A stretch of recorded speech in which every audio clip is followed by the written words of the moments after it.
नमस्कार दोस्तों, फिर एक बार आया हूं आपके सामने आपके दिल की बात मेरे जरिए सभी लोगों तक पहुंचाने के लिए अपने वही कार्यक्रम में दिल की बात आप सभी के साथ। दोस्तों, सोशल मीडिया हो, न्यूज़पेपर हो या फिर टीवी चैनल पे आज यही द्वंद्व चल रहा है। समीर वानखड़े वर्सेस नमा मलिक जी, बस दूसरी कोई बात नहीं आ रही है। और कोरोना की बात नहीं, और कोई बात नहीं, महंगाई की बात नहीं, पेट्रोल जो बढ़ गया वो कुछ नहीं। सिर्फ आज नवा मलिक ने एक नया आरोप समीर वानखड़े जी पे लगा दिया, ऐसी बात चल रही है। ये सब देखकर आपको ये नहीं लगता कि एक अफसर अपनी जान की बाजी लगाकर इन लोगों को पकड़ता है। ड्रग्स की दुनिया से सभी आने वाली पीढ़ी को बचाना चाहता है, उसको कहीं हैरान करने के लिए, सताने के लिए ये रोज के रोज उनके ऊपर आरोप लग रहे हैं। मैं अगर समीर वानखेड़े जी गलत है तो मैं उनका समर्थन नहीं करूंगा, लेकिन आप आरोप, सरकार आपकी है, आरोप पे आरोप कर कर, रोज नया नया आरोप कर कर आप उसको टेंशन देने की कोशिश कर रहे हो। या फिर ये जो ड्रग्स के पीछे लगे हैं समीर वानखड़े जी, इनको यहां से दूर करना चाहते हो। इनका जो वो सोच रहे हैं या उनकी सोच है, जो पीछे लगे हुए हैं ये ड्रग्स वालों के खिलाफ, उनको वहां से हटाना चाहते हैं।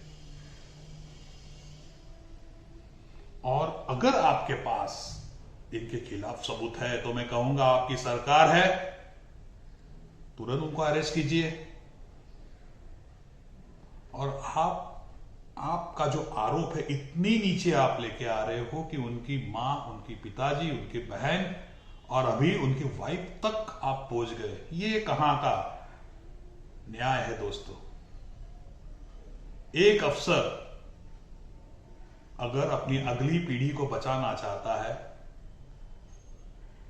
ड्रग्स के इस घेरे से ये यंग बच्चे लोग या यंग लड़के हो, लड़कियां, इनको बचाना चाहता है, तो आप आपके पर्सनल दुश्मनी के लिए, मैं कहूंगा पर्सनल दुश्मनी के लिए, उनके पूरे फैमिली को इसमें इन्वॉल्व कर रहे हो।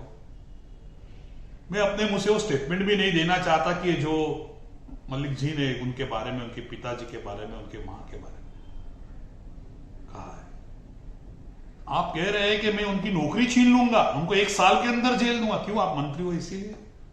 अगर आप में हिम्मत है तो करिए, उनके खिलाफ कंप्लेंट करिए। रोज रोज टीवी पर आकर, मीडिया को बुलाकर नए नए आरोप लगाने से अच्छा एक ही बार उनको अरेस्ट कर दीजिए ना। लोगों के दिमाग में आप डालना चाहते हैं ये बुरा व्यक्ति है, ये सिर्फ कोई पार्टी को सपोर्ट कर रहा है या फिर सिर्फ बॉलीवुड के लोगों को पकड़ रहा है। तो हमें भी ये लग रहा है कि कहीं आप शाहरुख खान को सपोर्ट तो नहीं कर रहे, या फिर आपके जो लड़की के हस्बैंड है उनको, जो भी इन्होंने पकड़ा था, उनका बदला तो नहीं ले रहे आप। आज मीडिया में तो यही बात चल रही है कि इनके जवाई के पास जो गांजा मिला या जो भी मिला उसका बदला ले रहे हैं। किरीट सोमैया जी आपके पीछे, आपके पार्टी के पीछे इतने लगे हैं, उनके खिलाफ आपके पास कुछ नहीं, लेकिन पर्सनल लेवल पर आप मंत्री हो, पद का फायदा उठाकर इनके पीछे लगे। आप आपके भगवान पे हाथ रख के उनकी कसम खा के कहिए, सिर्फ वानखड़े जी बॉलीवुड को, एक्टर को ही पकड़ रहे हैं। दोस्तों, उन्होंने बहुत सारे लोगों को, लेकिन मीडिया फुटेज पाने के लिए सिर्फ यही दिखा रहे कि उन्होंने बॉलीवुड के लोगों पर एक्शन लिया है।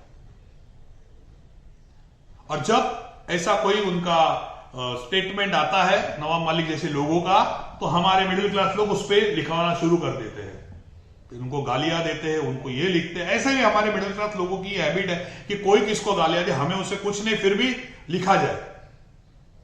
कोई कभी हमारे सीएम के बारे में गालियां देगा, कोई पीएम के बारे में देगा, कुछ लोग तो नेहरू जी को भी गालियां देते हैं। अरे तुम्हारा संबंध क्या, नेहरू थे तभी आप थे क्या? कुछ कोई कहता है उसके आप रिएक्ट हो जाते हैं, एक मैसेज आता है उसको फॉरवर्ड कर देते हैं। फिर अगर आप ये सब मैसेज को फॉरवर्ड करते हैं तो मार खाने की भी तैयारी रखें, क्योंकि आप जिसके खिलाफ रहेगा उसके कुछ तो फॉलोअर्स होंगे। अगर आप राज साहब के खिलाफ कुछ भी गंदी चीज लिखोगे तो उनके फॉलोअर्स होंगे। आप राहुल गांधी के खिलाफ कुछ बुरी बात लिखोगे या कांग्रेस के बारे में बुरी बात लिखोगे तो उनके भी फॉलोअर्स होंगे। हमारे सीएम के खिलाफ हो या पीएम के खिलाफ हो, कुछ बुरी बात लिखोगे तो उनके भी फॉलोअर होंगे, तो मार खाने के तरफ तभी आपको कोई बचा नहीं आएगा दोस्तों। इसलिए मैं हमेशा कहता हूं कि आप रिएक्ट मत होइए, पढ़ लीजिए, मैसेज फॉरवर्ड मत, आपका भी दिमाग है।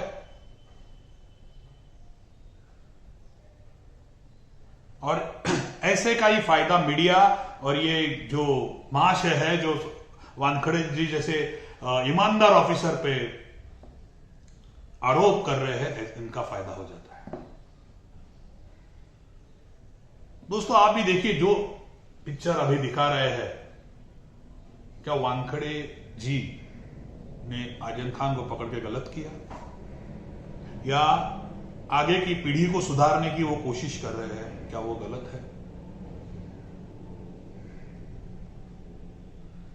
अगर ऐसे जो आज के मंत्रिमंडल में होते हुए ऐसे मंत्री लोग अगर इस तरह से इनको नर्वस कर देंगे, इनको टेंशन दे देंगे, उनके फैमिली के बारे में वर्ड्स यूज करेंगे, तो क्या वो अपनी ड्यूटी कर सकेंगे, सही कर सकेंगे? आप ही सोचिए दोस्तों, आप चाहते क्या हो?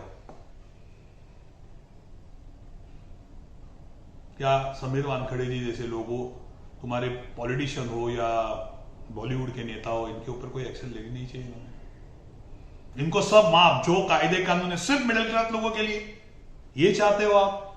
अगर आप सच्चे हैं तो आपके पार्टी हो या तीन जो महाआघाड़ी, उसमें एक भी नेता आपके साथ क्यों खड़ा नहीं है आज?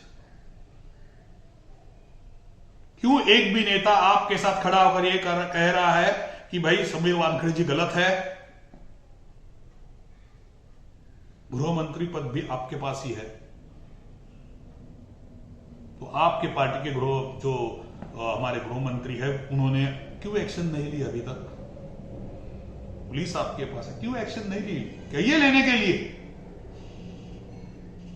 कहीं आपका इरादा ये तो नहीं कि आर्यन खान पे जो फोकस हो रहा है, जो बॉलीवुड पे फोकस हो रहा है, बॉलीवुड का फोकस कहीं और ले जाकर केस को ढीला करे, या फिर आपके जवाई ने जो किया है, जो शायद जेल में है, उनका बदला एक अफसर से आप लेना चाहते हैं, उसको बदनाम करना चाहते हैं। दोस्तों मैं आप सभी से एक रिक्वेस्ट करूंगा कि देखो, आज कोई भी पार्टी का नेता हो, बीजेपी हो, सेना हो, कांग्रेस हो, ये हो, कोई भी पार्टी हो, आज हमें जाति धर्म या कोई पार्टी देखे बगैर समीर वानखड़े जैसे ईमानदार नेता के, ईमानदार अफसर के पीछे हमें खड़ा रहना है, हमें उन्हें सपोर्ट देना है। अगर ऐसा कोई नेता या मंत्री कुछ खिलाफ लिखता है तो उसे कमेंट ही नहीं देना चाहिए, उनको हवाई मत दीजिए।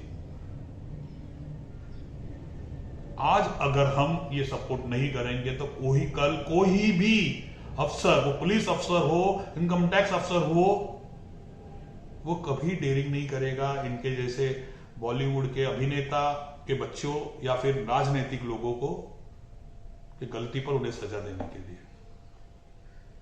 दोस्तों आपसे एक विनती करूंगा कि हो सके वो वीडियो, हो सके उतना शेयर करिए और समीर वानखड़े जैसे जो अफसर है इनके पीछे इनको सपोर्ट करिए। हाँ, अगर वो गलत है तो उन्हें जेल में जाए, लेकिन आज की इस दौरान दिख रहा है कि समीर उनको सिर्फ टारगेट बनाया जा रहा है। तो बस दोस्तों आज के लिए इतना ही, मिलेंगे अगले हफ्ते कोई नया शब्द लेके। Thank you.